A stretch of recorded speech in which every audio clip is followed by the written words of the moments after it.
नमस्कार दोस्तों, जय हिंद जय भारत। दोस्तों, आज हम इस वीडियो में जानेंगे कि हमें कोई कथा, कहानी तथा घटना किस प्रकार सुनानी चाहिए।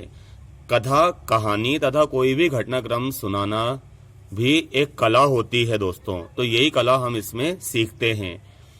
किस्से, कहानियाँ भला किसको पसंद नहीं होती है।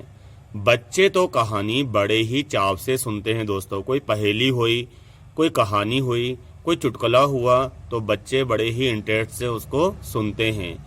विज्ञान चाहे कितनी ही प्रगति कर ले, पर बात माता पिता, दादा दादी व नाना नानी की कहानी सुनते हैं, ठीक है ना। यानी कि पर जो बात माता पिता की कहानियों में, दादा दादी व नाना नानी की कहानियों में है, वह और कहाँ है। कहानियों से बच्चे नए नए शब्द व नई नई बातें सीखते हैं दोस्तों। इससे बच्चों का दिमाग तेज होता है। कहानियों से बच्चे अधिक अच्छी आदतें सीखते हैं।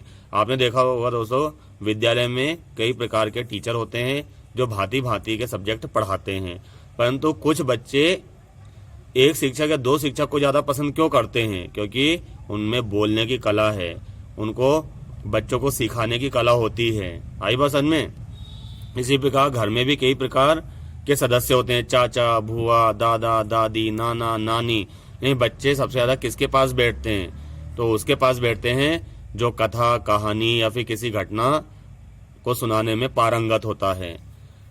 तो इस तरह आपको कहानी सुनाना चाहिए। कुछ टिप्स हैं यहाँ पर, तो हम पहला टिप्स देखते हैं। कहानी ध्यान आकर्षित करने वाली और आनंदमय होनी चाहिए।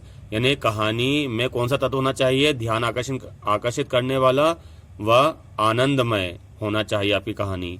दूसरा है, कहानी के सभी पात्रों के बारे में बच्चों को बताना चाहिए ताकि उनमें कंफ्यूजन की स्थिति पैदा ना हो।